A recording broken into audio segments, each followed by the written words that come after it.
Princess Anne to become his fiercest obstacle. It wasn't William. It wasn't Charles. It wasn't even the courtiers who had long stood against Harry's re-entry. No, this time, it was Anne, the royal enforcer who never sought headlines, never bent under pressure, and never gave second chances when trust was broken. Before we go deeper into what this really means for the royal family, make sure to subscribe so you don't miss a single update. Behind the palace gates, something darker stirred.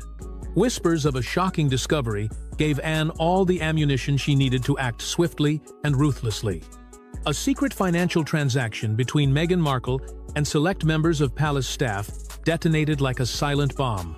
The kind that doesn't make noise, but shakes the walls from the inside. When Prince Harry quietly initiated steps to return to royal life, no one expected Princess Anne to become his fiercest obstacle. It wasn't William, it wasn't Charles, it wasn't even the courtiers who had long stood against Harry's re-entry.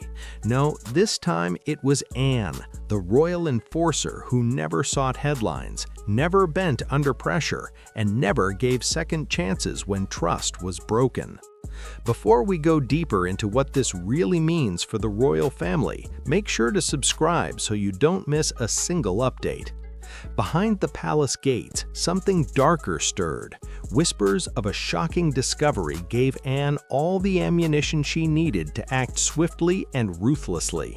A secret financial transaction between Meghan Markle and select members of palace staff detonated like a silent bomb, the kind that doesn't make noise but shakes the walls from the inside.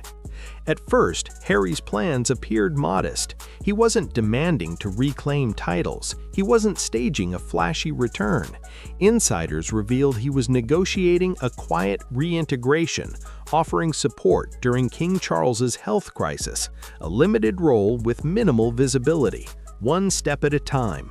But Anne saw through the timing. It wasn't just about Charles's condition, it was about influence, about returning at a moment when the monarchy was vulnerable and slipping past the defenses that would have stopped him at any other time. And then came the staff shift. Servants and aides, once fiercely loyal to Queen Elizabeth, began changing tone. Their once firm stance on Harry and Meghan softened without warning. It wasn't loud, it was subtle, too subtle. But to Anne, every slight change in language, timing, or behavior was a clue. Someone was pulling strings behind the scenes. The final crack came when Anne received confidential intel from a deeply placed palace source. It wasn't a rumor, it was a warning. Undisclosed financial activity originating not from Harry, but directly from Meghan, had entered palace staff accounts under the guise of consulting. Anne didn't flinch. She froze, calculating, analyzing, connecting dots that others hadn't yet seen. Meghan's alleged payments weren't gifts, they weren't kindness. They were influence, subtle, strategic influence designed to rewire loyalties and break down royal safeguards. And it was working. The moment Anne confirmed it, she activated the one weapon no one expected, her authority. Silent but absolute, Anne issued an internal veto.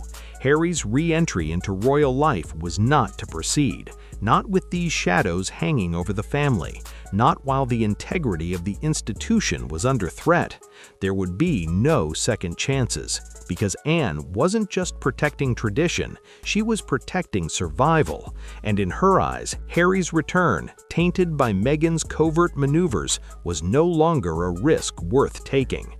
But what exactly did Anne discover? What transaction was so serious, so explosive, that it shattered any hope of royal reconciliation? A ledger buried deep within palace financials may hold the key to one of the monarchy's most volatile modern scandals. Insiders claim Princess Anne was handed a classified document showing unexplained payments wired not from Harry but from Meghan to palace staff once loyal to the late Queen. What was the purpose of these funds, and who within the institution accepted them? It started as a quiet rumor, one easily dismissed as tabloid fiction, until a senior financial auditor, bound by royal confidentiality, approached Anne with something far more serious than gossip. A black folder.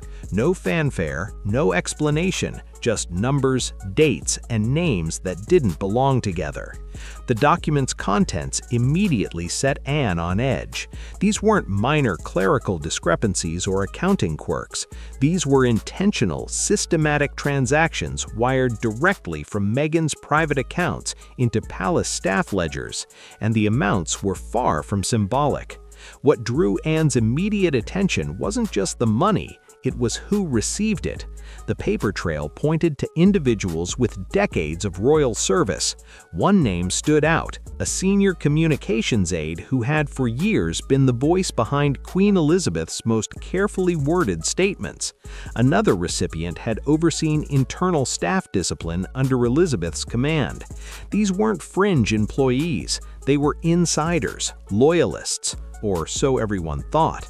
The payments were cloaked in corporate phrasing, consulting fees, discretionary bonuses, reputation advisory, innocuous on the surface until placed against the backdrop of Harry's sudden request to return and the palace's mysteriously softened posture toward him.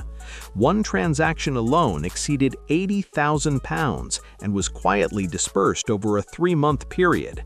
The language used across multiple transfers was nearly identical, suggesting coordination. This wasn't charity. This wasn't accident. This was a system. The implications crushed Anne's faith in the palace's inner structure.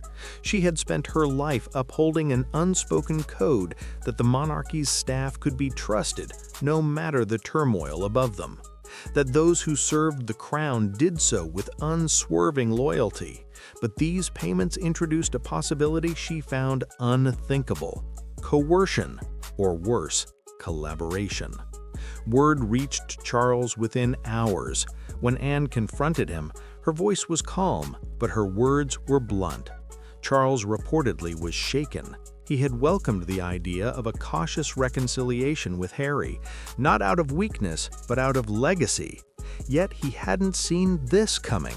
Not the ledger, not the money, not the betrayal, not from Meghan, and certainly not from within. Behind closed doors, Anne placed the folder on his desk and said, "This is not about family. This is about integrity." Charles demanded answers, but offered none himself, because in truth, even he couldn't defend what he saw. He had always underestimated Meghan's strategic thinking, but now it seemed she had reached into the very machinery of the institution, quietly and with precision. That night, the Queen's former private secretary, now long retired but still respected, sent Anne a personal note. One line stood out. If Elizabeth were alive to see this, her silence would speak louder than any words. Anne didn't respond. She didn't need to, because in her eyes, a decision had already been made. What lay in that ledger wasn't just proof of payment, it was evidence of infiltration. A quiet war waged through deposits and discretion. A battle not fought in public, but in the whispers of those who had sworn to serve. And the more she examined the timeline, the clearer it became. This had been in motion long before Harry even reached out. As the money trail widened, Anne launched a private investigation, and what she unearthed pointed to a chilling pattern that could unravel the monarchy's trust from within. The heart of the palace is its staff, loyal, discreet, and fiercely protective. But as whispers grew louder about secret financial incentives from Meghan, a devastating fracture emerged. Some employees suddenly shifted their tone on Harry and Meghan. Others, enraged, viewed it as betrayal. Princess Anne found herself at the center of a quiet mutiny. At first, it was almost imperceptible. Glances exchanged across briefing tables. Silence where there once had been certainty. Staff who once operated with military precision now hesitated. The change wasn't just in words, It was in tone, in posture, in the quiet rebellion that doesn't come with protests, but with withheld loyalties. What Anne witnessed was not simply discomfort, it was a divide, a fracture cutting straight through the monarchy's operational core. Reports began flooding in from multiple sources within the royal household. Anonymous letters reached Anne's office, detailing subtle but coordinated shifts in behavior. Some aides, the letters alleged, had accepted outside funds, not officially, not publicly, but quietly through private transfers dressed up as consulting fees or thank you payments. And the sender of those funds, the letters claimed, was Meghan. What horrified Anne more than the payments themselves was the realization that some staff members had accepted them without question. These were not junior aides, these were veterans of the Queen's household, people who had once taken personal pride in serving Elizabeth through thick and thin. To think that they could be swayed, or worse, bought, was a betrayal that cut deep into Anne's unshakable sense of royal duty. The reaction was swift. A senior household assistant, one who had been part of the Queen's inner circle during her final years, abruptly resigned.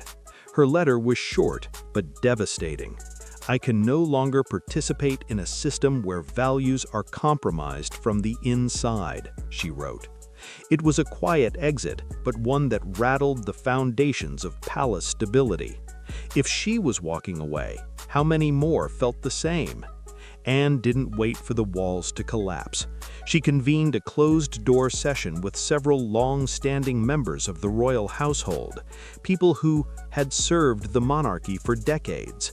No public advisors, no intermediaries, just the old guard. The meeting, by all accounts, was tense. Anne laid everything bare: the ledger, the leaked names, the resignations. Then she invoked a name that made the entire room go still: Queen Elizabeth. Anne reminded them of the former Queen's unwavering standard, her belief that loyalty was never conditional, never for sale. She spoke of the values that once bound the institution: restraint, integrity, service. And then she asked one simple question: if these values are gone, what exactly are we still protecting? Morale began to buckle. Some staff felt hunted. Others felt vindicated. Lines were being drawn in silence. Palace security teams responsible for protecting royal family members found themselves caught in the middle, uncertain who to trust and who might already be compromised. What emerged wasn't just internal unrest, it was a full-blown ideological rupture. Because when loyalty becomes transactional, the institution begins to decay from within. And Anne, with every new revelation, saw the decay spreading faster than anyone had feared. She wasn't just fighting to stop Harry's return, she was now fighting to save the royal foundation itself. But as Anne moved to close ranks, she hadn't yet confronted the most dangerous piece of the puzzle: the role Meghan herself may have played behind the scenes. Behind every royal upheaval lies a strategy. Sources suggest Meghan's outreach to palace staff wasn't just emotional, it was calculated. While Harry focused on reconnecting with family, Meghan allegedly orchestrated a quiet campaign to rewire the palace narrative from the inside. And Anne knew exactly what that meant for the monarchy's future. From the beginning, Meghan had always understood that power inside the palace wasn't just held by the royals themselves. It flowed through their staff, their advisors, and most importantly, through those who shaped the story behind the scenes. So while public attention was focused on Harry's slow, deliberate return, Meghan, according to sources, was already deep in communication with individuals who controlled perception, individuals who knew how to shape silence, spin headlines, create momentum, and stop it. The list of names she reached out to wasn't random. It included press secretaries, social media handlers, and key aides who had once served as the monarchy's unofficial voice to the outside world. Among them was a former palace press secretary who, while no longer officially employed by the crown, still maintained privileged access and deep ties to the current royal media operation.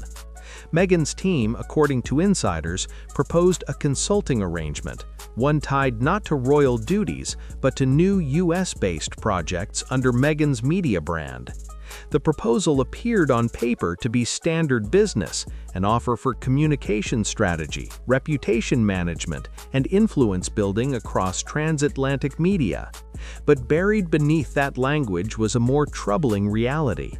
These individuals weren't just experts in messaging, they were stewards of royal memory. And aligning them to a private venture meant one thing: the narrative could be rewritten from the outside using voices trained from the inside. The implications were massive.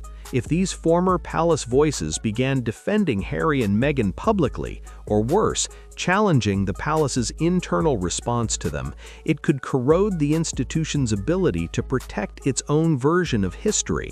It wasn't just about facts, it was about control. Control over the story, the legacy, the perception of what had really happened between the Sussexes and the crown. Anne didn't wait for confirmation. She already had it. An anonymous email reached her office with transcripts, alleged digital records of off-the-books meetings, private calls, and even emails discussing strategic narrative disruption. One line reportedly stood out: leverage insider voices to legitimize the Sussex perspective. That phrase alone turned Anne's suspicion into certainty.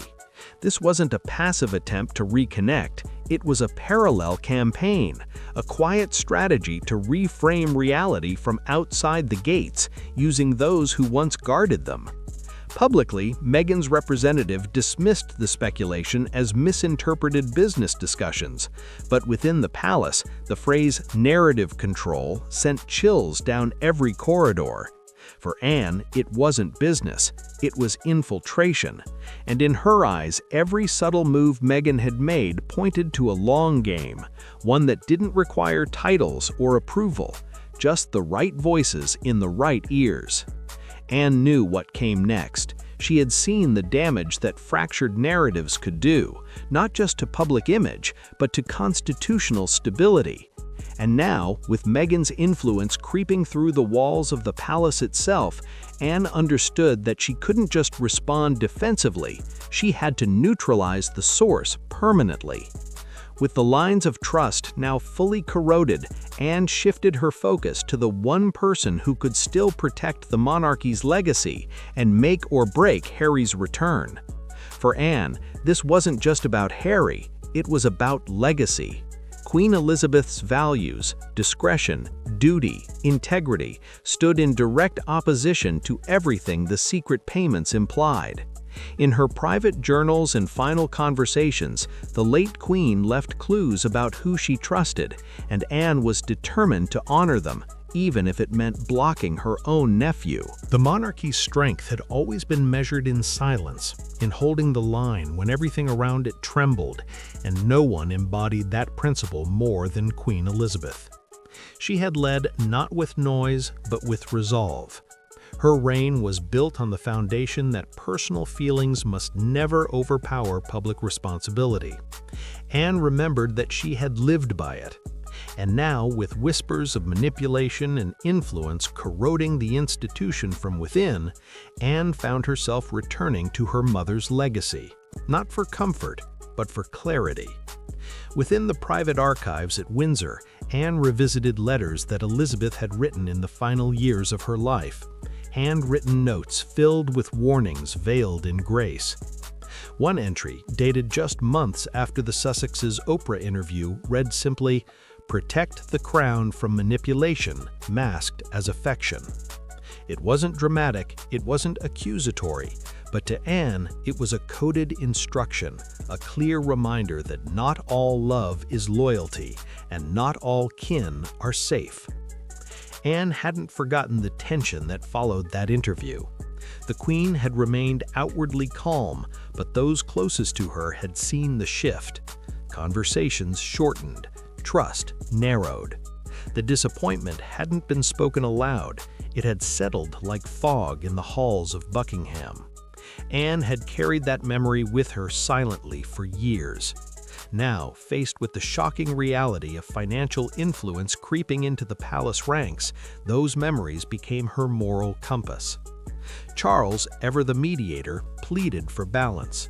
He urged Anne to reconsider, to remember that time could heal, that family, in all its dysfunction, deserved a second chance. But Anne's voice, cold and unwavering, cut through the sentiment.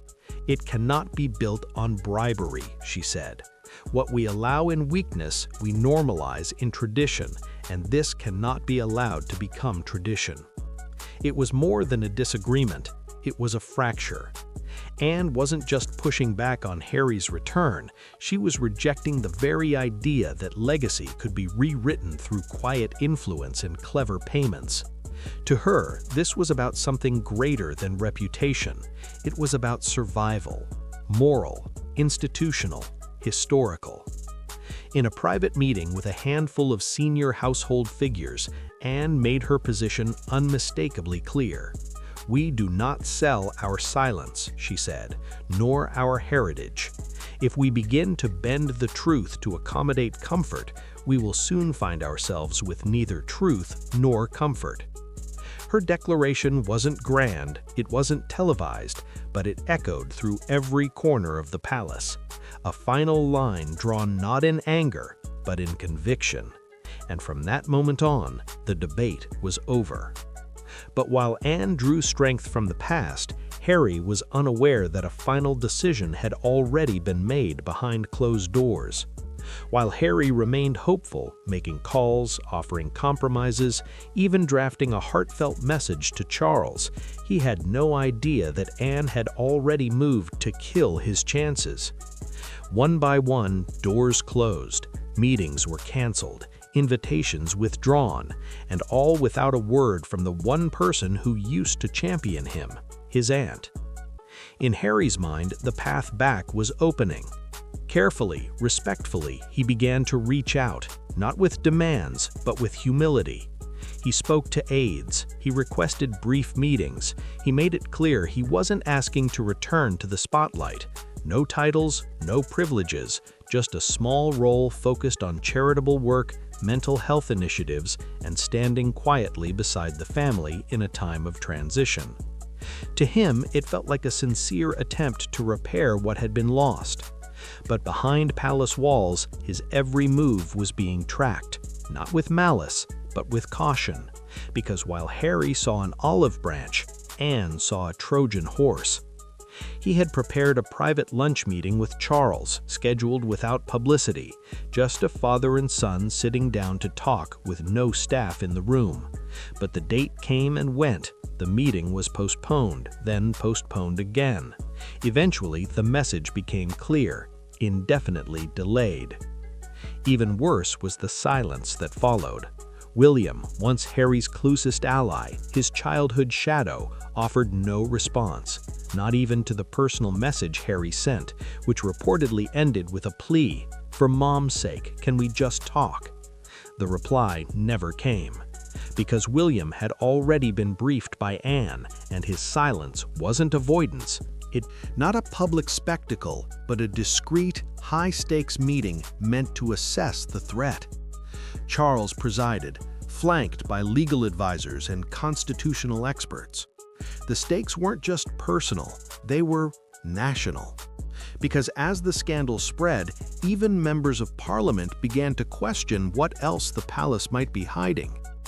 Inquiries were raised in hushed tones about transparency, royal spending, and whether this was an isolated case or part of a broader pattern. The word audit began appearing in internal political circles, and for a monarchy that survived on control, that was the most dangerous word of all. Still, amid the rising noise, one voice remained steady. One woman wasn't scrambling, she was preparing. Because Anne knew that scandals don't end in silence, they end with consequences. As the public called for clarity and the crown fought for survival, One woman prepared the final word, the last blow that could bury this scandal forever or resurrect even deeper wounds. She stood alone, unflinching, resolute, and loyal to a monarchy she had served without compromise.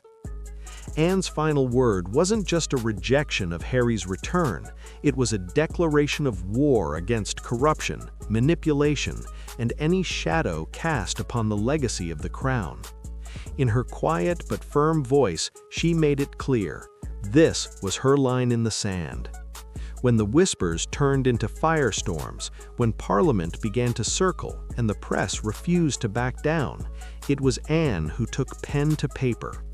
No press release, no performative statement, just a formal letter addressed to the Privy Council, its contents etched with centuries of weight and clarity. Integrity before inclusion, she wrote. 6 words that struck like a royal gavel, closing the door not just on Harry's return, but on the kind of quiet subversion that had nearly cracked the palace from within. Charles received a copy before it was formally lodged. He sat with it in silence, torn between 2 identities, father and sovereign. He had wanted peace, he had dreamed of rebuilding, but Anne's letter forced him to choose. This was no longer a family affair, it was a constitutional reckoning, and Charles knew that any hesitation now would not be seen as compassion, it would be seen as weakness. Behind the scenes, William's stance was already clear. He had not spoken publicly, but to aides and confidants, he expressed unwavering support for Anne's decision. In his words, she was the guardian of the realm, the last uncompromised figure standing between the crown and chaos. He knew the cost of backing her, but he also knew the cost of silence. What unsettled many inside the institution was how directly Anne had addressed Meghan's role. Without ever naming her, Anne made it known that the threat had not originated within, but had entered from the outside. The influence, the persuasion, the erosion of loyalty, it had come from someone who did not hold a royal title by blood, but wielded power with frightening precision. Anne called it external pressure undermining internal values. And in doing so, she drew a clear boundary, one that could no longer be crossed without consequence. The public response was louder than expected. While some remained fiercely protective of Harry and Meghan, a growing number began to shift. For the first time, Anne was viewed not just as the palace's iron will, but as its moral compass. She had spoken the truth many feared to say, that tradition must evolve, but it cannot be sold. Behind closed doors, the royal household drafted a new decree.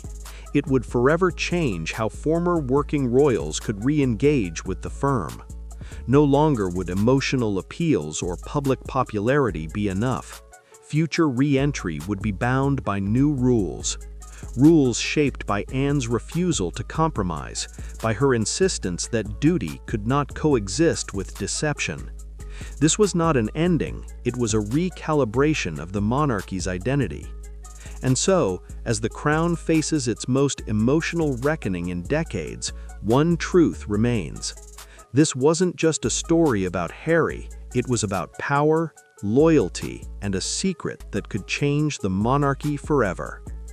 Thanks for watching. Don't forget to like and subscribe, and we will see you in the next video.